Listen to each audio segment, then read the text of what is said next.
Hello. My name's Doug Meadows. I'm the founder and visionary here at David Douglas Diamonds. And I just want to welcome you to our stories that we're doing about celebrating 100 years of legacy and luxury. And this week, this is actually week 10.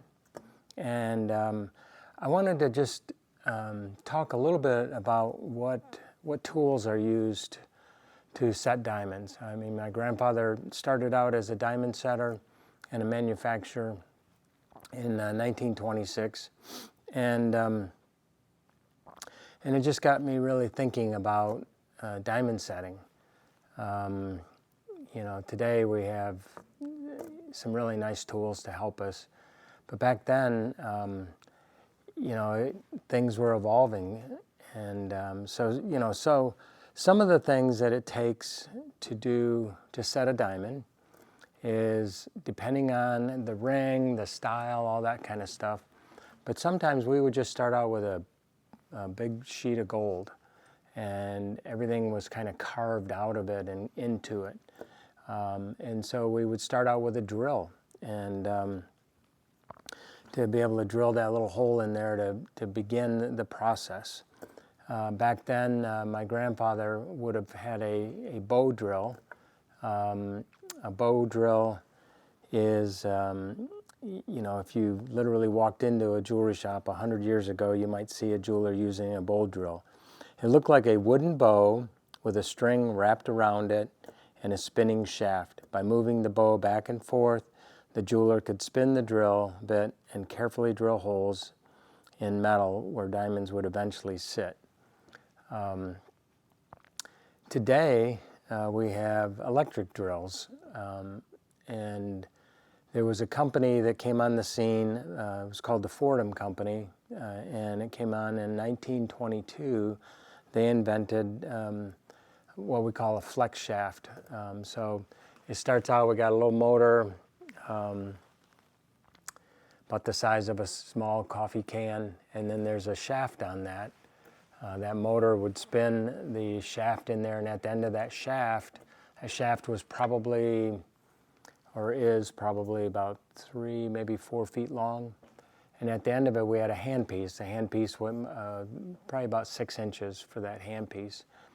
And we, almost like some of the old drills, you had a little chuck or a key that you would put in there to open it up, and you'd put your different drill bits in there or your setting burrs. And, and then it was used, I mean, it's really interesting to me, the crossover between the dentist industry and the jewelry industry. We both use a lot of the same or similar tools. We're both working on small items, and, years ago, a lot of the dentists would use gold for their crowns and different things. And this Foredom company has been around. It still exists today, and they haven't really changed the design or the concept of their flex shaft and stuff. And so, because it still works. And it's affordable, and it's just interesting that some things stay the same and some things change. Now, some of the improvements that we've come up with over the years is what we call micromotors, and so a lot of us will have a control box on our benches with a wire or cord going to a handpiece, and in that handpiece is the motors. They're small motors, and you can do a lot of stuff with that. And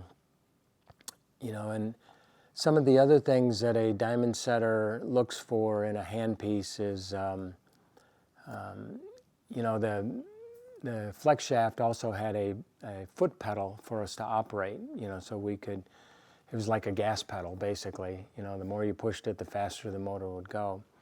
But when you're cutting a seat for a diamond to sit in or a gemstone to sit in, sometimes you need a very low speed but a high torque. and that was a little bit of a more special drill bit or drill motor and drill that you would need, and those were expensive.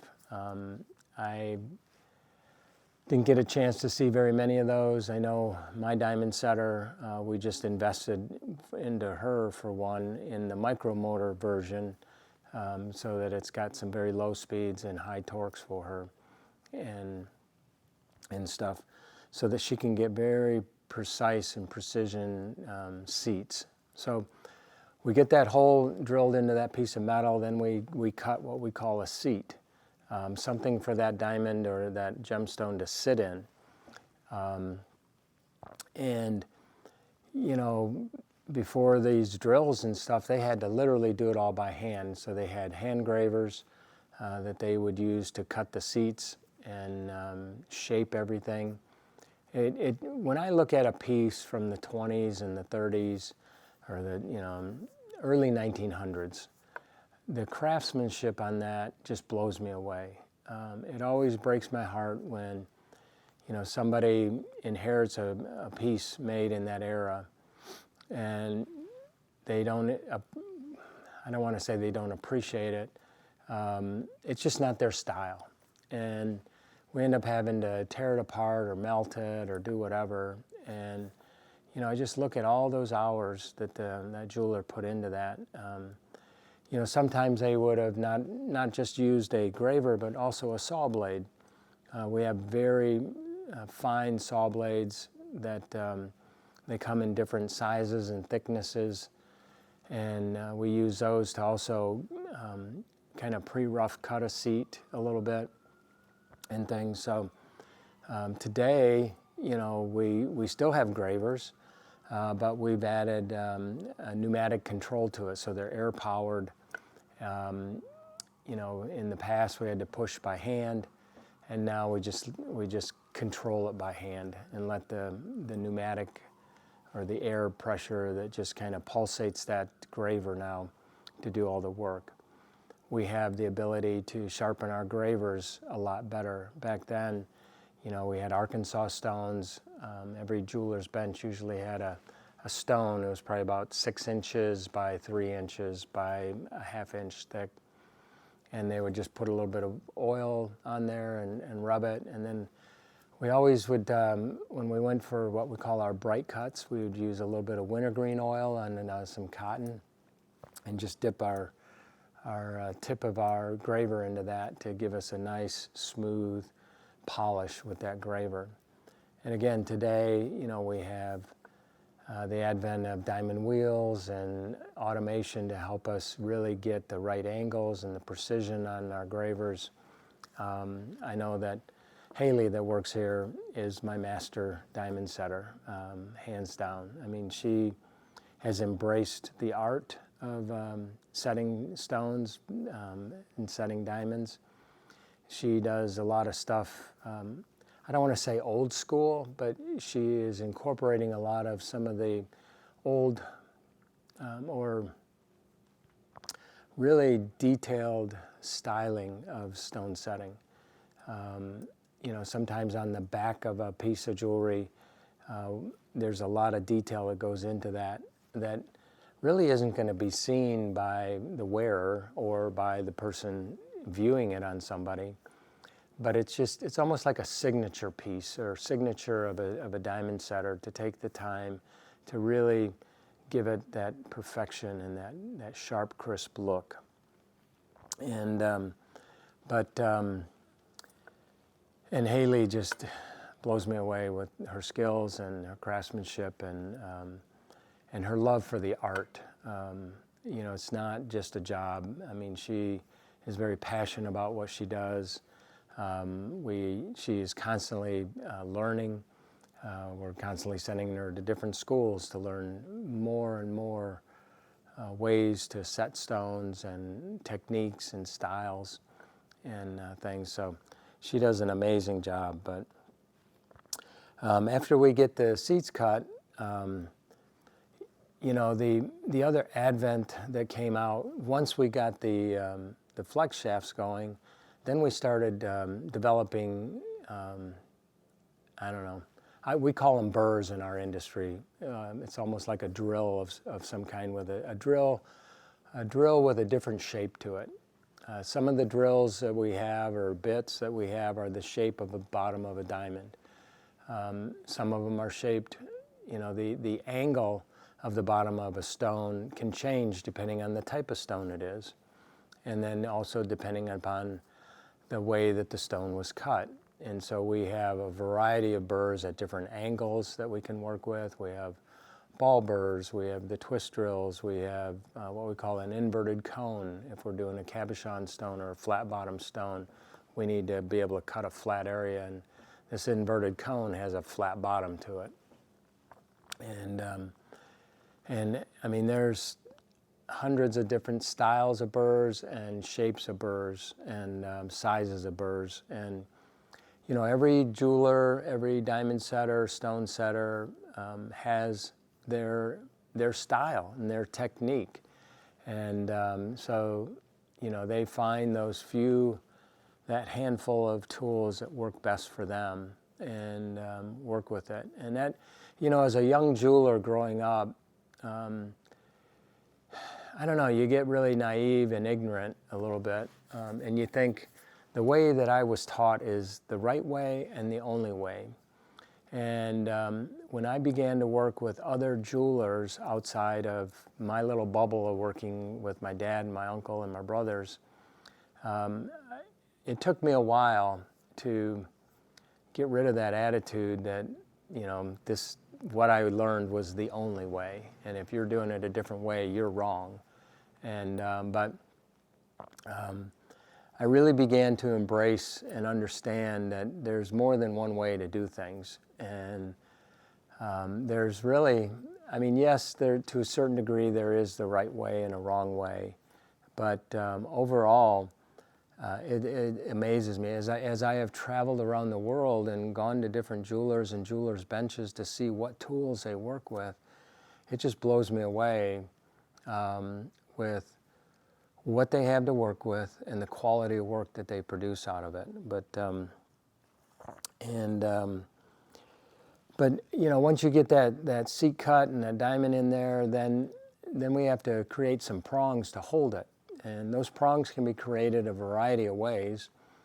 Maybe we started out with prongs, like a simple solitaire or like a simple engagement ring. The other way, when it's just that flat sheet of metal, you have to literally use those gravers and cut away the metal to create a prong. Today with the advent of CAD CAM and stuff, some of that we can actually do in production of creating the design, so that it makes it a lot easier. But man, the hours that these guys in the early 1900s had to put into a piece of jewelry was incredible. Today, fast forwarding, all the way to the style that I cringe over is when they set it in the wax. So when sometimes in mass production of jewelry, we have a wax impression or a wax mold of that piece of jewelry, exact size, and when you look at that wax, that wax is gonna look just like the ring when we're all done. And they'll take all the stones and actually heat them up and push them into the wax prongs that are there, and then they carry it through the process, and we put it in looks like a pipe. It's about 3 inches tall, about 2.5 inches in diameter, and we'll embed that wax into that piece with a channel coming to it or an opening coming to it so that we can put that in an oven and bake all that wax out. All that wax will melt out, leave an empty cavity of what that ring looked like, and then we will pour the gold into there, and or silver or platinum or whatever, and then break it open. And if they set all the stones in there, the stones stay. They're held in with we call it investment. It looks like plaster of Paris. But anyways, when they start setting stones in wax, I just cringe because as a jeweler that has to fix jewelry, that's probably my biggest nightmare, is when I get stones that are falling out on that kind of stuff. To try to do a good job of getting that reset is challenging. We do it all the time, but the other thing, again, the quality of work that we like to do is, after we cut all of our seats, we like to get it all polished up really nice inside there. If I'm setting it in the wax, I don't have that opportunity to polish it. I can only polish the outside of everything. I can't get in there and get down in the prongs and get it all beautiful and shiny and different things. And, so most of these little things, the majority of the consumers don't even notice or appreciate or even understand. But I don't know. One of the things that, as I look through this luxury and legacy idea, is, the legacy has taught me about the quality of my work and the quality of the craftsmanship, the quality of the people that I hire. And I've really embraced that, because I do enjoy the luxury side. I mean, we're not going to be the least expensive jeweler out there, and we're not going to sell the real inexpensive jewelry, because it's not going to last. And, I get a little frustrated sometimes with the guy that, maybe he's a businessman or whatever, and he's going to go out for dinner one night and maybe take his family, and who knows what he's going to drop, $200, $300, $400 on a nice dinner. But yet when it comes to his daughter's 18th birthday, he's trying to get away with spending a couple $100. And what he doesn't recognize or realize is that she is going to cherish that piece of jewelry forever. We get this constantly where girls bring in a piece of jewelry, 10 years, they were 18 when they got it, or 16, or 21. 10 years goes by and the thing's falling apart on them.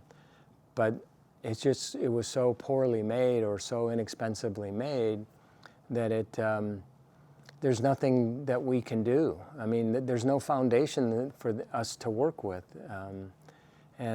So I don't know. That's another topic for another day.